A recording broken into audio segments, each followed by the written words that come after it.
Hello, this is Andrew Davey with Nevada Forward, and we're here with Assemblyman Nelson Araujo. Thanks for joining us. Of course, thank you for having me. So to start off, what was your initial reaction to Judge Wilson's ruling on the 20th? Well, I think all of us were eager to see what the rulings were. You know, I didn't have an opinion either way. My biggest concern was making sure that we would be able to start selling recreational marijuana on July 1st. And so I am happy that the emergency regulations have been put out and that we will be able to open shop on July 1st. And do you think the new emergency regulations can actually work in terms of making sure there's enough supply for the demand? Well, my hope is that the emergency regulations will get us that start that we need. You know, I think this process is new to many, actually all of us, and so we're all going to be eager to see, you know, what the restrictions mean, how that will play out in terms of sales. But I know for a fact that one thing that we all have in common is that we're all excited that we will be able to start selling something that is going to contribute so much to our state.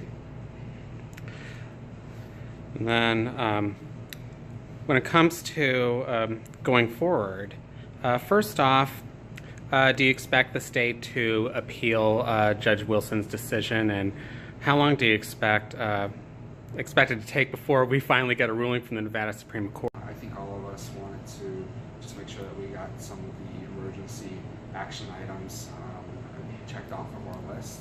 And then from there, folks can go back to the drawing board to see what the proper next steps are in terms of addressing concerns as it relates to recreational marijuana.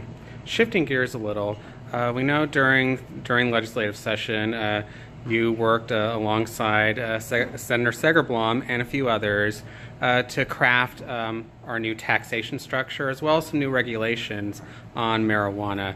Were you pleased with the final products? The final product was amazing.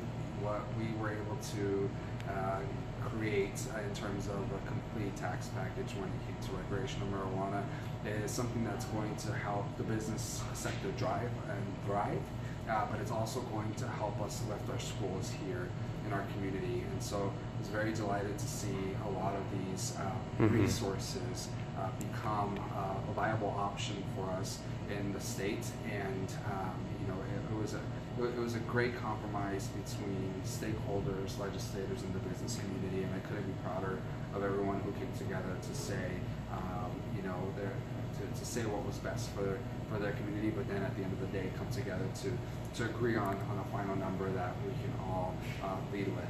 And were you satisfied with the final decision to direct marijuana revenue to the state rainy day fund?